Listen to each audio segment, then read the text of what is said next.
Ladies and gentlemen, ladies and gentlemen, welcome to the Immigrant podcast.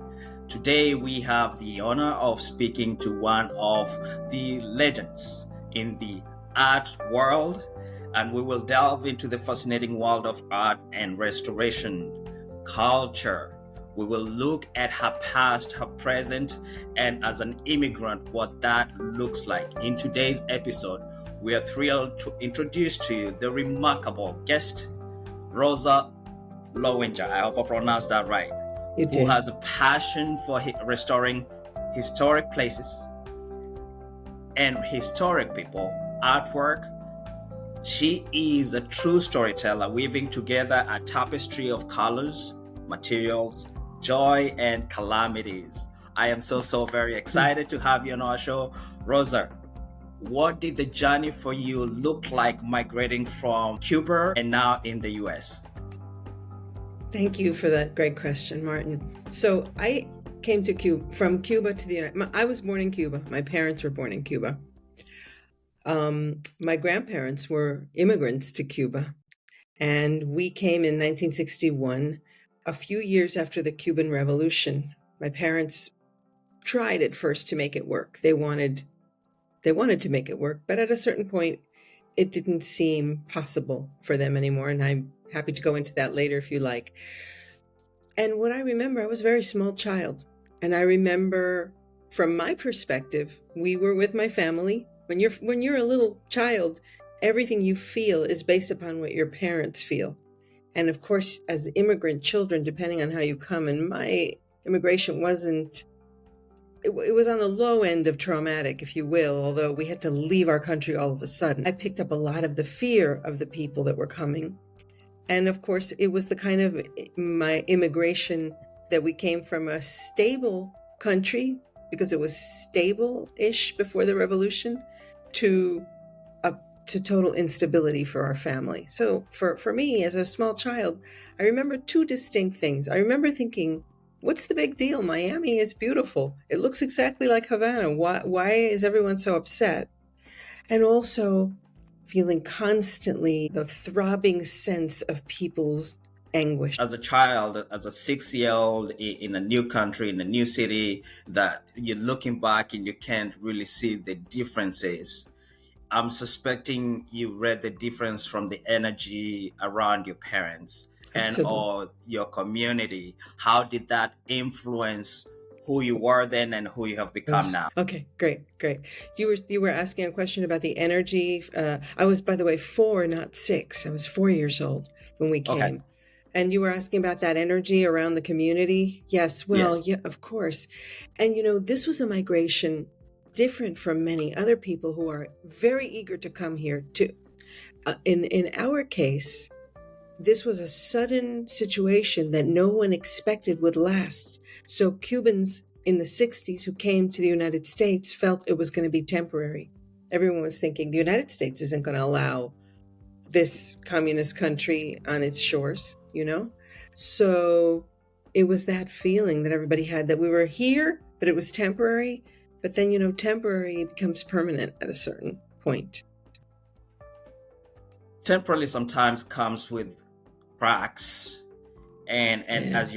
as you put those cracks together, it becomes permanent. What do the cracks in your life have to do with who and what, or what type of a career you chose to get into? By the way, such a great question, because it speaks directly to the book about repair, right? So as I write in the book, when I was a young child growing up in Miami, one of the difficulties of my childhood was that my mother was extremely volatile and angry and scared, because she had been raised in Cuba in the most abject conditions with, in orphanages and tenement houses, and that type of loss and anguish imprints a type of behavior onto people. And, so many people whose families are raised in terrible poverty know this feeling, that you never lose it, that fear that all of a sudden everything is going to be terrible, and this constant low grade worry that people have about everything. You can never just enjoy the day. And that was what my family was like. My mother was just angry, worried, nervous. And, it colors your way of thinking. And all I wanted to do was get away from Miami. Because, you're raised in Miami back then. I was raised among immigrants, Cubans particularly. This was way before the Haitian migration, the Colombian migration, all these other groups that now make the mosaic of Miami. And I remember thinking, why are you guys constantly talking about Cuba, Cuba, Cuba? We're here. We're in the United States. We're privileged because, Cubans are privileged immigrants. They always were. Not so much now anymore because laws have changed, but Cubans had an open door to come to the United States where nobody else did. Everyone else would be deported or have to wait in line. And my thinking was, what's everybody so upset about? So when I left for college, I found this career about repair, about fixing things. Now, at the time, I didn't put those two things together, right? At the time, you're 20 years old. So I'm going to do this career because it came into my path. I was good with my hands. I was good at fixing things, but I wasn't a particularly skilled artist. And so I thought, great, a career, I can make a living. Because, that's the other thing with the immigrant experience. The children, the parents look at the United States as the land of opportunity, and they tell the children, do something with yourself where you're going to support yourself and maybe even us, right? Yes. And it makes sense because the parents worked so hard to bring you here. The idea that you're going to be an artist, they're like, are you kidding me? An artist? Now, my parents didn't do that, but there was still the pressure. And, right. I don't see it as wrong to be able to support yourself. Yes. And we'll come back to your father, but I still want to. Sure. We'll come back to your mother. I want to go back to your dad, Miss Rosa.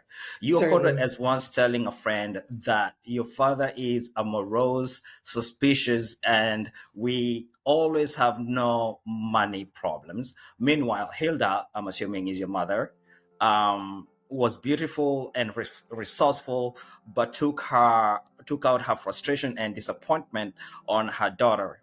My mother's punishments were laced with turbulence beyond her control, a violence born of pure rage at the world that had betrayed her. What kind of betrayal were you referencing to? And to bound onto that, the sort of thing that feels like it will escalate dangerously toward irrevocable tragedy. I'm just curious, as a little girl growing in that type of an almost violent type of a field, how did you discover peace to be able to stay focused and find your way into college and not do what most people do, which is I'm gonna take off and completely disregard where I came from? God, you're a great interviewer. These are such good questions. So when I was a little girl, the way I coped with all of that was drawing. I discovered drawing at an early age, and I discovered books at an early age. I read and I drew, and I read and I drew, and I studied and I read and I drew. And also remember, these are acceptable activities in an immigrant household. As long as you're studying, you're okay, right? And so I read and I drew, and that gave me a modicum of solace and peace within my family. And of course, I had lots of friends in school. And that was really my way of coping. And so to me, the unusual thing about my parents is that they allowed me to go away to college, because in my community, girls especially did not get to go to college. They were not allowed to go to college. Away. You could go to college, but you couldn't leave the house. Or if you could leave the house, like you could go as far as Gainesville. I grew up in Miami. Gainesville was like the limit. You couldn't cross the state border. And my parents let me go away to Boston, and they let me do it knowing that there was very little chance I would actually move back to Miami. As it turns out, I did, but okay. Do you think them allowing you to actually move all the way to Boston was actually nudging you to move into your future, into your life by yourself, allowing you to step away from what conservative ideas they may have coming from their past? I think yes, but I also think it was not conscious. I think it was in subconscious. I think because they wouldn't have had that level of, you know, complex thinking around the idea of a daughter leaving home. I think they always felt about me that I was like dropped in from somewhere else because I didn't share a lot of their values. Whereas my brother, who was born here in the United States, much closer aligns with all of their values. And but I think you're right. I think that this is the good, this is the complexity of family, is that they can be difficult, violent, not understanding you, creating chaos, and then do loving gestures like that, the type Yeah, of loving gesture that you take to your heart, and yeah, that's yeah. that's why repair is possible. And that's really kind of what my book talks about, which is that you put the pieces together, as you said. Miss Rosa, if you are speaking to an immigrant who's just coming to the US, or an immigrant who's going anywhere across the globe, in today's world, we have about 50 million people that are considered immigrants across the globe. Some of them are going through the seas from Africa into France. Some of them are going through the Mexican border. It doesn't matter where. It could be Mexican border to Canada. It could be Mexican border to the US.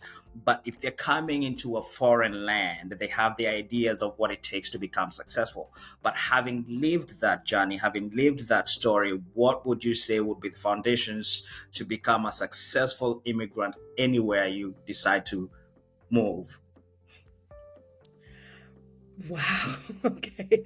First of all, I think to be a successful immigrant, you have to play a balancing game all the time. Obviously, you have to work hard.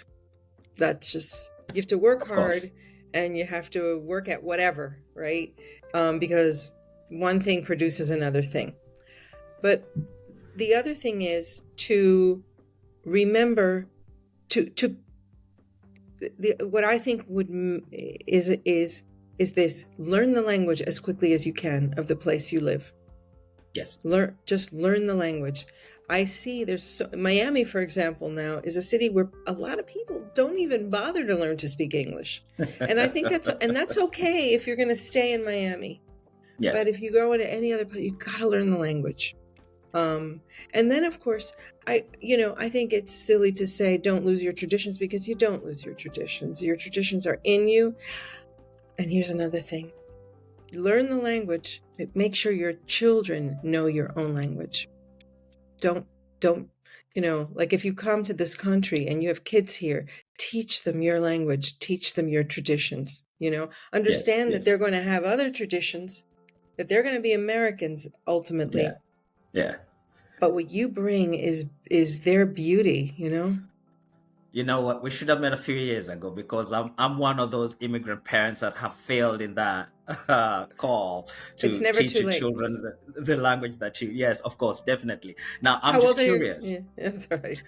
I'll talk to you later. I have a 12 and a 23-year-old. I'm Oh, just curious. When you're first generation immigrant, how do you mentor second generation immigrants into understanding what it takes to become successful? okay. Well, let me understand what you mean by, because I was born in Cuba. I'm not actually a first generation American. I'm a first Yes. generation to come here. And so Yes. the question is, how do you mentor people who are the children of immigrants? Yes. So Yes. Yes. interesting that you say that. How do you mentor? Again, it's okay. So the second generation automatically is American. They speak English, The way I mentor them is, in terms of my professional demeanor, is again to see what their traditions have to bring to the table, because we who come from all over the world have traditions that are different, and they are what make your life, not just your work, your life and your work, rich. So you may have, so for example, to give you a very mundane example from my own field, you may have a particular unusual thing that your grandmother has, some leaf that she pulls off a tree and cooks into a something that is actually something of great value to us in our work and to us in our lives. So I always tell people to kind of bear with it. I also say this: you have a sorrow in you. You have a sorrow in you from whatever your parents brought, because that having to leave your country for whatever reason and come here is always has some foundation of sadness to it, either because your country is mired in violence, or because there's a revolution, or because you're just simply so damn poor where you live that your family has to do that to come here. And that sadness and sorrow that is in you, you're going to have to deal with it. Don't just accept it as a thing that is broken in you and that makes you less than. It's the source of your power, but you have to harness it. And that might mean, if you can afford to, going to therapy, but it might mean just reading about, how reading. There's great literature out there, but your sadness, that fear, that pain that lives inside of immigrants, and it happens in different ways. For me, for example, I always have little tiny panic attacks in airports. When I'm about to board a plane, I'm always like panicky about getting on the plane. I'm not worried the plane's going to fall. It's just free floating. But know it as the source of your power. Yeah. Rosa, I'm curious. You're of Jewish heritage and of Latina heritage. Do you lean toward one culture, or have you combined the power of both and became the powerhouse you are today? It's like two things that work back and forth and separate with each other and then blend with each other. And I go back and forth. I feel very strongly Cuban, very connected to Cuba today, to the island today, because I've gone back many times, which isn't true of many Cubans. And I feel very connected to a very progressive arm of the Jewish community in Los Angeles. If from what I'm hearing you say, you've always had a really close relationship with books and reading. Yeah. What are some of the books that have really, really influenced you, and what are some of the books that you're just so curious to share them with the world, including your own two books? Well, when I was a very little girl, I had a little book called Barbie Goes to a Party that my parents bought me. And I was obsessed with Barbie as an idea, because Barbie felt to me like the quintessential American young lady. She was, first of all, her body didn't look like anybody in my family, but okay, that's another story. But in this book about Barbie and her mother, it was about Barbie goes to a party and her mother, and it just was, I was obsessed with that idea of this American girl going to a party and her mom helping her pick out her clothes.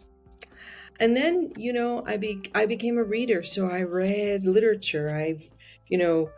What are my favorite books? The novel Love in the Time of Cholera by Gabriel Garcia Marquez, to me, is a just near perfect work of literature.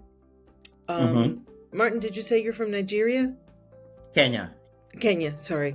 Excuse me. But the Nigerian writer, Chimamanda Ngozi Adichie, is like, to me, a goddess of literature and the written word. And her writing about the immigrant experience, which I discovered rather late in my life, like maybe 10 years ago, was a total turning point and game changer. And of course, the writer Primo Levi, the Italian, there's so many writers, I don't even know where to begin, but, but the writer Primo Levi from Italy, who wrote Mm-hmm. who wrote many memoirs, one of them called The Periodic Table, which is extraordinary. And also, oh my goodness, this is a recent influence on me. A book by he's a fellow Row House Books writer, his name is Jermaine Fowler, and he's written a book called The Humanity Archive. And he's not an immigrant, he's an American born, but if you would love this book and this human being. This is an incredible retelling of Black history around the world that is powerful and should be required reading for everybody. Wow, excellent. All right, very good. So, I could fill the entire thing with talking about books. I would never be bored listening to anybody reference books. I am fascinated by books too. Totally. It's incredible the amount of knowledge, wisdom, cultures that you can discover by immersing yourself in people's art when it comes to writing and reading. Right, absolutely. Let's go back to your father. You talk a lot about your mom, but you don't talk a lot about your dad. What role did he really play into your life and in the community that you grew up in? My father was a really kind and lovely man who was frustrated in his life very early on. He had that experience. Remember, his father was an immigrant to Cuba. So when he was born in his country to immigrant parents. So he considered himself totally a Cuban and wanted very much to be an architect. And his father, like many immigrant fathers, said, "What are you talking about? You're going to work for me. I built a little store. My grandfather had a little store. He said, you're going to work for me. I have a store. This is the family tradition. Architect?" And right. Right. And yeah. My grandfather, by then, he was my grandfather who had come from Eastern Europe to Cuba in 1926. And he came when it's all about immigration, this book, because he came when the immigration laws in this country were very strict in the 20s. Because in the 20s, the United States was nuts about immigration the way they are now. But what they didn't want was Eastern Europeans. So my grandparents came to Cuba. So my father didn't get to go to college. He didn't get to study. He didn't get to become an architect. He worked in the store, which was fine as long as his father owned the store. But when the revolution happened and they came to the U.S., the soul of an artist is not the same as the soul of a businessman. And my father did not have the soul of a businessman.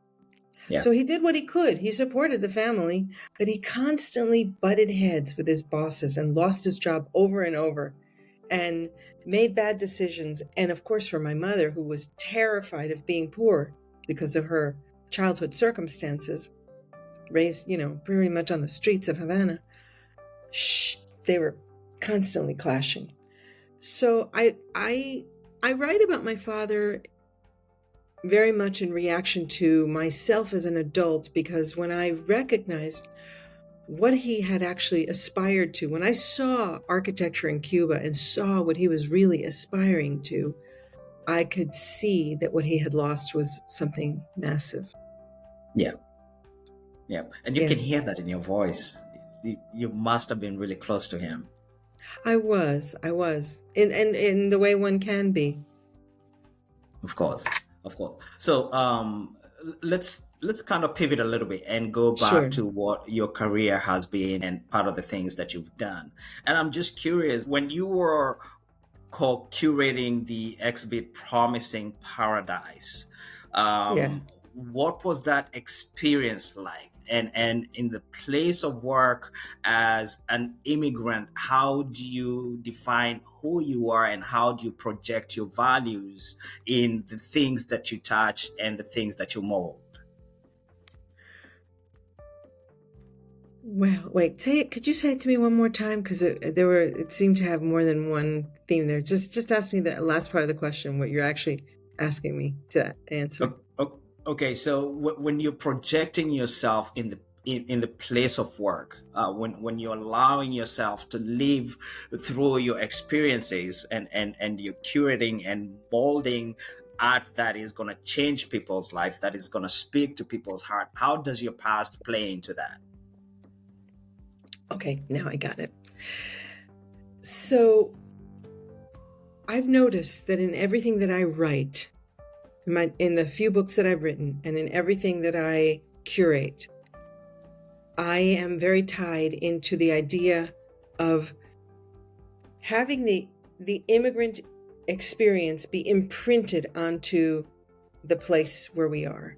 Because all of my books have been about people coming from one place to another, and curating the Miami Marine Stadium show, Concrete Paradise, where I focus on the way this one building built by a Cuban architect influenced an entire city. It's really about taking cultural objects and using them as reference points for bringing ideas and people together. Yeah, I think of that as like important. There's a lot of fracturing, and we need to bring people together. Yes, here's something that I found really interesting, looking at both your books. I wanted to understand, did your past, did your future have anything to do with the determining and designing of the covers for both of you, especially dual time? First of all, the way it works in publishing is they don't care what you think about the cover. They own the marketing department owns the cover. They do ask.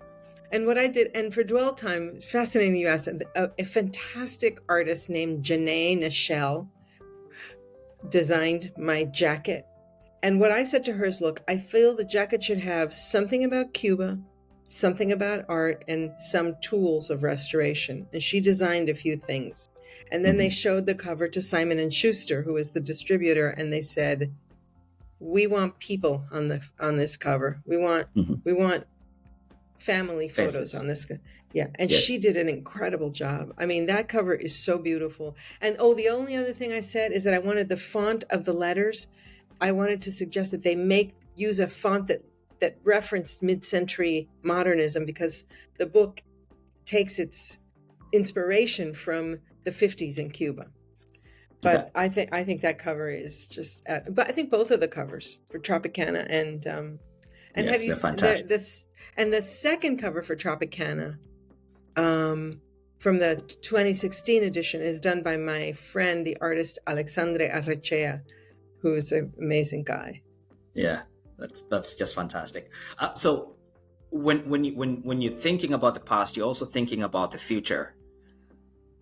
How do you not lose yourself as you're moving forward, and trying to remain a professional, either in a workplace or in the marketplace? How to not lose yourself when you're a professional in the marketplace? Yes, ma'am. That's a tricky balancing act, because business requires you to you become this entity. Because I've had my work in conservation, as you know from the book, is I've been in private practice my whole life. I've only worked in a museum very brief periods, but I've run private practices.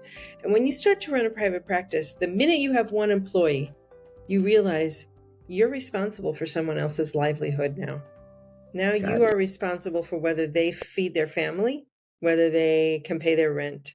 And that is a sudden gigantic responsibility, because then you can't say, I think I'm going to take the month of August off and just go to Europe. No, you can't do that, because you have to, you have a business and you have responsibility. You can figure it out, but yeah. So then you're in the constant balance between entrepreneurship, right, and creativity. But but in itself, that's interesting, and one of the things that happened to me when I built the last iteration of my private practice, the one that I started in 2009, that I said to myself, I want to leave a legacy for other people. I want to build something that will benefit other people, not just me, for example. And so building a company that now is owned by a new generation of people, and where everybody still has jobs. And by the way, we could hire 10 more people. We've been dying to open a branch of our practice in Houston because we have work there, but we can't get anybody to work. Yeah. So that was really the thing, to leave something of meaning. Talking about living something of meaning, I noticed that you've had a relationship with almost 20, probably more cities across the United States. I'm just curious, was there any one city that you are bonded to and that you did work there that you thought was fascinating and the rest of the world should come and see the final product of what that is? I've got fascinated with that because I've lived in Hawaii. You've been to my favorite city in the world, Fort Myers. And so I was just curious, was there a city that you worked in and left your signature there that you thought, oh my goodness, that was an incredible journey? Well, fine. Well, by the way, we've worked a lot in Fort Myers. I love Fort Yes. Myers. And I'm actually doing a presentation at a bookstore in St. Petersburg in a couple weeks. Okay. But interestingly, okay, so that's a two-part question, because when you say cities that I feel very bonded to, Mm-hmm. uh, I don't know if this happens to you as an immigrant, but I feel as immigrants that sometimes you can't figure out which city is your city because your heart is somewhere else entirely. But I'm extremely bonded to both Los Angeles and Miami. Yes. But the city of Philadelphia has a special place in my heart. I love the city of Philadelphia. There's some when I moved there, I felt really like I had found an interesting home. Mm-hmm. It's got a beautiful diversity, Right. and it's a city that is like this novelist Chimamanda Ngozi Adichie writes about Philadelphia, that it's a city that can still welcome you, that doesn't intimidate you, and I felt exactly that way. But when you talk, but now a project in a city that is extraordinary and that really is meaningful to me. You live in the city of the project that is the wildest, crazy thing we've ever done, where we moved an entire giant mosaic from the facade of Houston Methodist Hospital Yeah. indoors Yes. and that Yes. was amazing. That project was like, because when they asked us to do that project, the staff said, "How are we going to do this?" And I said, "I don't know, but we got to tell them that we can do it, and then we'll figure it out. In the first week, we'll know if it really is doable, and if not, we'll just say it's not. But we got to try this." And the other thing is, it was really meaningful to go to Haiti after the earthquake to rescue the murals from Holy Trinity Cathedral, from Yeah. Saint Yeah. Trinité, because there I got an education, which I wrote about, where I was thinking, you walk into this city that's full of human misery and devastation, and people are, living in tents, and they don't have water or electricity, and we're saving murals. And I thought, what are we doing here? And the architects on that project, the Haitian project architects, said to me, "Hold on a minute. This is our culture, and Yeah. we've lost everything here." So that really impacted me about how you can't put your own values onto a situation. You have to hear what the people who live there think. Yes, yes, definitely. So I have two concerns for immigrants, and as we migrate into countries and other cities, we find ourselves living in clusters. Yes. And for me personally, I do have a problem with when we migrate to other places and live in clusters because we, like you referenced earlier, we never lose our heritage. We never lose who we are. But staying in those clusters limits us from being able to adapt and even become competitive in the new marketplace. So, if you've had similar experiences, what would you say to first generation immigrants on living in clusters and breaking through that and diversifying into other places? First of all, you're absolutely 100% right about that. You've got to get out of the bubble. You've got to get out of you don't have to leave it behind, but you've got to get out of it. Because, for example, if I had not left Miami and gone to the Northeast, I would never, I mean, everything there was new, starting with snow, and then starting with sweaters. What kind of sweaters really warm you? But the thing is, Yeah. you got to learn the culture. You're here. You've come Right. here to wherever it is, France, the United States, wherever you've gone to, you've got to learn to be of that place, because the people who live here, who've been here for generations, and yes, of course, everybody in the U.S. is an immigrant, even though people don't like to talk about that, but Of course. it's except for the Native Americans, Yeah. But you've got to get out into the culture, and that's when I said learn the language, that's what I mean. Get out into the culture, learn the language, because without the language, you're not going to be able to be integrated.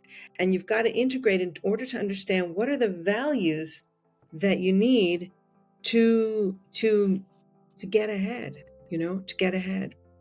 And really understand and use your skills, because immigrants made this country, and they continue to remake it. Immigrants Yes. continue to remake it. I mean, Yeah. all the great advances, all those, all those social network things, all the great Google, they're all immigrant driven, right? Yes, they are. So we continue to remake this country. And look, as I say this, I recognize that when you look like me, you have an easier time of it, because once you learn the language, nobody knows who you are or what you are. You just blend right in. And it is hard. It is hard for people of color who don't look like, well, not that this country, like this country has everything, but don't let any of it stop you. Don't let any of it stop you, because, the only thing that creates opportunity is conceiving it as possible. The Yes. minute, and I feel like, and it's not to do some kind of hokey self-help thing, but the truth is, you know what I mean? If you can't conceive of an idea, everything starts with an idea. If you want course. to, if you want to have an ice cream store in downtown Baltimore, you've got to conceive of that and believe that it can happen, or it's never going to happen. Similarly with conceiving going to college or being a lawyer or a conservator. How have you dealt with failure over the years? I failed a lot, by the way. I failed a lot, and I failed a lot because of my own arrogance in certain situations, because fear and feeling less than, that's the other immigrant stumbling block. Because when you're the immigrant, and especially if you're raised in a family with troubles and violence and whatever, you feel less than, and feeling less than has a tendency in some of us to create a bit of arrogance, and that arrogance can get you into trouble. I've failed over and over. The good thing about failure is you learn way more from your failures than from your successes. That's where the learning is. And that's the way you deal with it. The way you deal with it is to just say, I've got to recognize this as for the gift that it is, and learn from it in some way.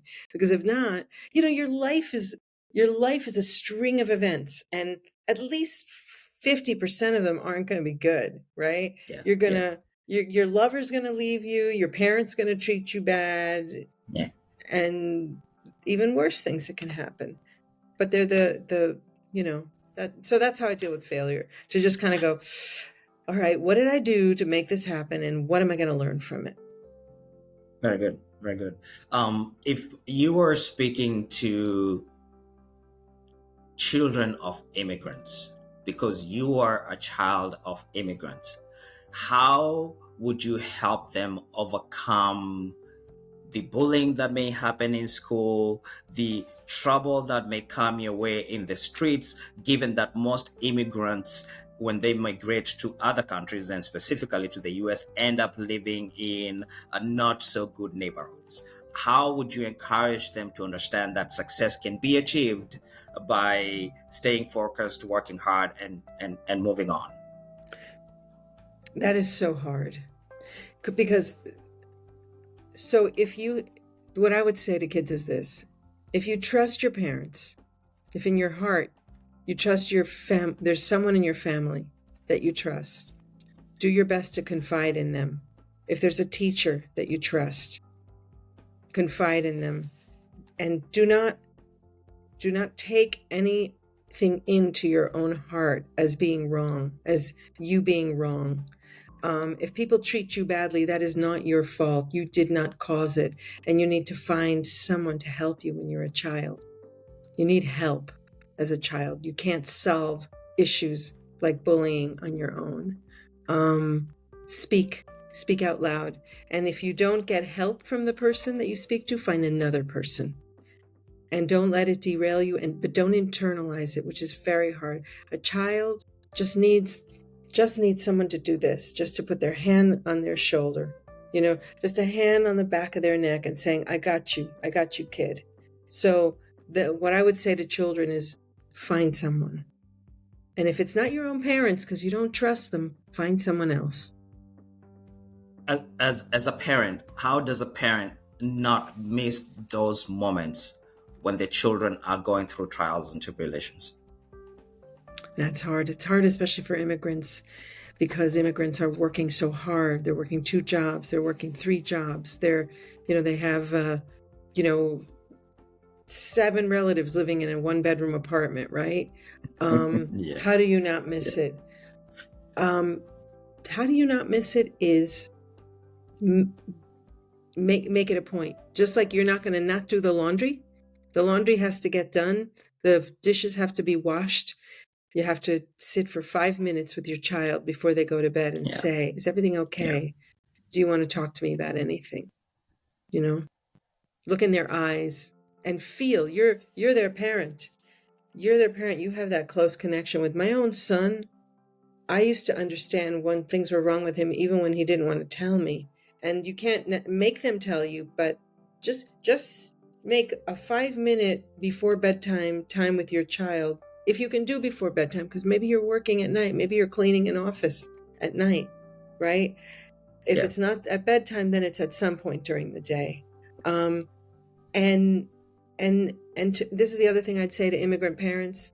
Everything you're doing, as long as you put a few minutes into your child, will pay off, because your sacrifice is huge, and your sacrifice is what families and this country are built on.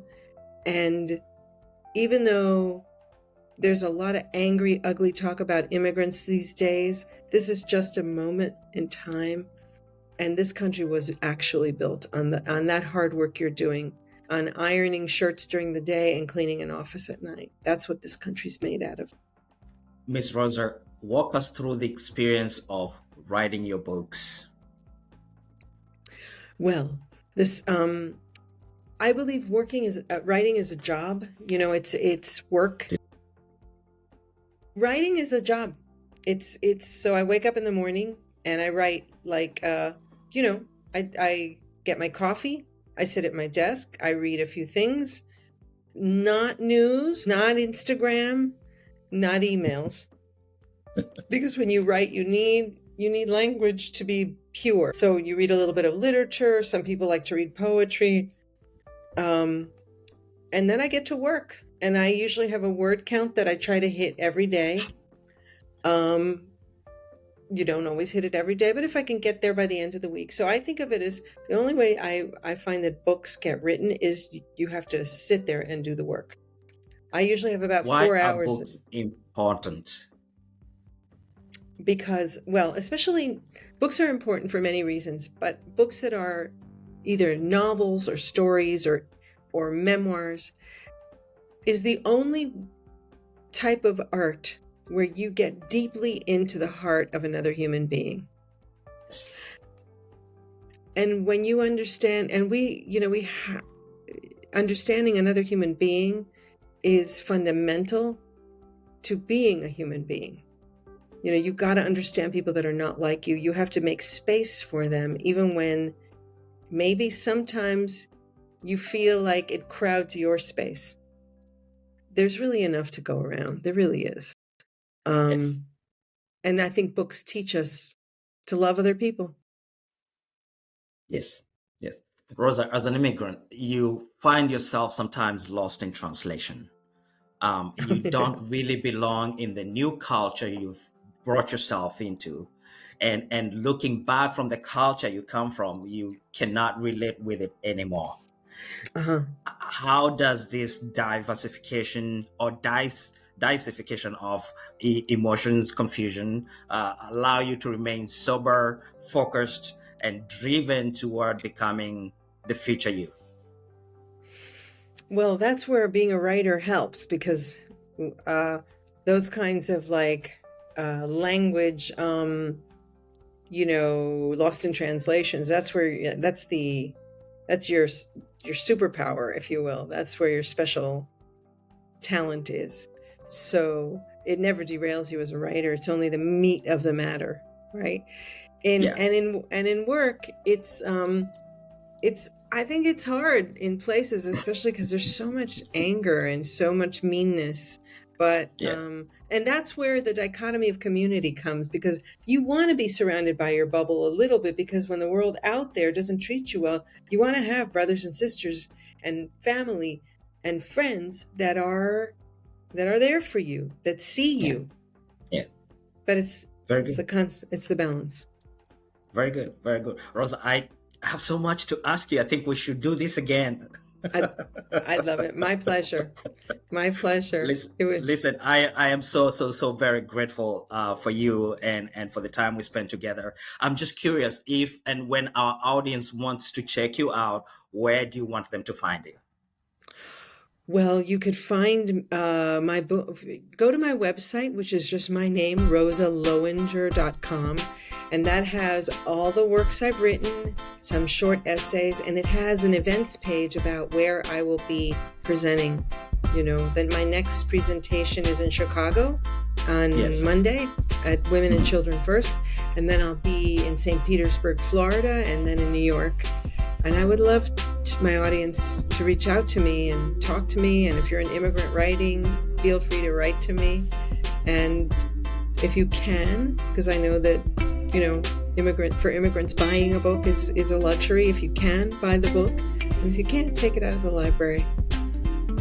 Okay, wonderful. Thank you so much. I will tell you one thing. There's nothing that has changed my world like reading books.